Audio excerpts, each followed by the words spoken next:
Hey there, Carrie, co-founder of TapRoots here, live with Melissa Crenshaw, certified homeopath and lactation consultant. We've had her on several times, so you're probably familiar with her, but if you're brand new to us, TapRoots is a wellness shop primarily offering high-quality CBD products along with pure homeopathic remedies. And so we are here with Melissa to talk all about homeopathy and get her tips on skin conditions. And we're getting into the warm weather, and we want to clear up those skin conditions. So we're going to jump right into this. If you're watching live and you have a question, feel free to drop it in the comments. But Melissa, thank you for being with us. Thank you for having me again. I love being on here with you. Absolutely. We love having you. So let's just start by talking about generalized skin trouble. If somebody's got a rash or some itching going on, what would you say to that? Yeah, so there's a Banerji Protocol, Antimonium Crud, 6C mixed with Arsenicum Album 200 is great. So that'll take care of the itching. It'll also, if you don't know what it is, it's just general itchy hives. And like you can just go there first. And then you could also do Coffea 200 as needed for the itching, but especially if that itching is keeping you up at night, then you would definitely want to take that Coffea 200 at night before you go to bed. I have done that before and slept beautifully. And then if you find that Coffea 200 is maybe keeping you awake, kind of like coffee would, then you could try Coffea 30 instead. Okay, great tips. So when you said antimonium crude mixed with ars Hyper, I'm sorry, hyper sorry, Arsenicum Album. arsenicum, for somebody that might be new to homeopathy, can you just share what that means? Yeah, so you take both in the mouth at the same time or one right after the other. So you can take those at the exact same time. You don't have to have time in between the two remedies. Okay, great. All right, so let's move on to a more specific rash, like a baby diaper rash. Yeah, so I want to read something, so forgive me for reading, but zinc can suppress the body's ability to cast out impurities through the skin eruptions, and it pushes the pathology deeper. So I know a lot of these baby diaper rash ointments and creams have zinc in them. That can actually suppress, and when we suppress skin conditions, um, it can later come out as asthma. So we don't, and other conditions. So it can come out later and bigger. Let me read to you what Dr. Samuel Hahnemann wrote. Removal of local symptoms result in a heightening of the whole disease. So local symptoms can be skin eruptions. Any cream or ointment that you put on the skin for a rash or eruption is suppressive unless it's homeopathic. So homeopathic zinc, Zincum metallicum, is a great remedy for rashes and skin eruptions, especially for the baby when there's a diaper rash. So good to know. Thank you for sharing that.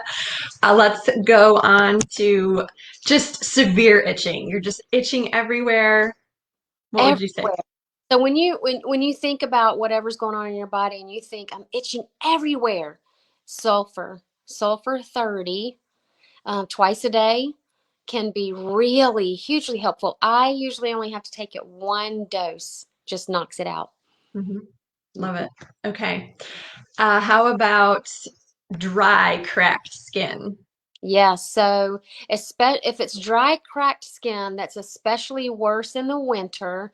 And if it has some like little clear fluid-filled bumps, then I would try Petroleum 200 twice a day, and that can uproot that to where the next winter you might not even have it again. You could also think about Nat Mirror 6C or 6X, and you could possibly even use a Nat Mirror 30 or 200. But Nat Mirror has to do with too much water or not enough water. So when the skin is dry, the Nat Mirror is good. If you have super watery eyes, then Nat Mirror is good. So it's the balance of water in the body. Okay. Awesome. How about poison ivy? Oh, poison ivy. Oh my goodness. So most people know or think that you take roost tox for poison ivy, and you can, and especially if you're prone to it and you want to take something to reduce your chances of getting it, then you could do roost tox. But Anacardium 30, C is number one for poison ivy. And so remember your 4-dose rule that we learned in class, Carrie. So you want to take that for 4 doses before you decide to, if you need to switch. Anacardium is going to be worse when you scratch. It feels worse when you scratch it. Feels better to just rub it. And it's worse with warmth. So you want something cool. You don't want a hot shower is going to make it feel worse, or being out in the sun and sweating is going to make it feel worse. And just to remind people when if they're going to try 4 doses, how far apart do they need to space those doses? So I always say meet the intensity of the condition with the frequency of dosing. And that means, how bad is it? Is it disrupting your life where you cannot function and you can't do anything else? Maybe you would put a 9 or a 10 on that. Then that's very frequent. Maybe every 15 minutes you could take it for 4 doses. If you're like, this is uncomfortable, maybe you'd put a 4 on the itching or the problem. Then you're going to spread that out and go as much as, or as little as twice a day to uproot it. Okay, great. So, and I just want to reiterate, because you mentioned about zinc suppressing the skin conditions, and what about hydrocortisone cream or using Benadryl or steroids? All of that is suppressive. So you just push that pathology deeper into the body and it has to come out another way. So whether you get sick with something chronic within a week or a month, or it could even be a few years. So these people that run around saying, well, I did this and I'm fine. Are you going to be fine? Are you even Right. thinking how you push pathology deeper? And in 5 years, you have this other thing that you don't even equate to that thing that you pushed in years ago. So we have to Right. health, long-term health.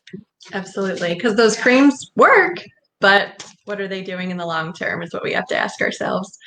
Okay, let's see what else. What if you tell us a little bit about what to do for a sunburn? Oh, sunburn. So I tend to get sunburn once or twice in the beginning of every summer, and then I get super tan and I'm good. But that burning Cantharis used to be my number one go-to, and you could still use that Cantharis 200 as needed. That would just take that sting out and the pain, from being sunburnt.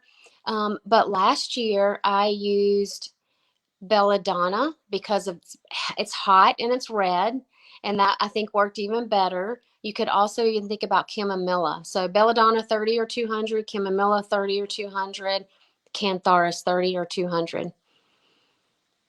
Okay, good. Yes, we've used Cantharis and Belladonna in our home and have had great success with both of those. So, what about warts?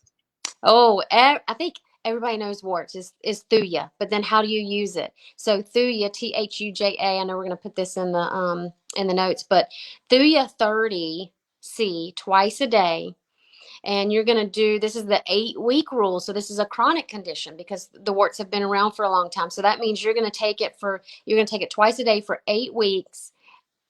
Okay. You're going to, I don't know if you want me to keep talking. I know, sorry, go ahead. But we're gonna wrap it up in a minute. But go ahead. Absolutely. So, okay, so do your 30 twice a day for 8 weeks and then reassess the condition. If it's getting better, keep going. If it's zero better, then we got to change. Absolutely. Well, thank you so much, Melissa. I know that was a lot of good information because those are topics we get questions on all the time. So be sure to visit Melissa. She does personal consultations if, she can help you narrow it down to exactly which remedy, frequency, and potency you need if you are having any skin trouble. So Melissa, as always, post your contact information below and come visit us at taprootsva.com or on the corner of Old Forest Road and Richardson Drive in Lynchburg. We'll see you guys soon. Thanks, Melissa. Thank you. Bye. Bye.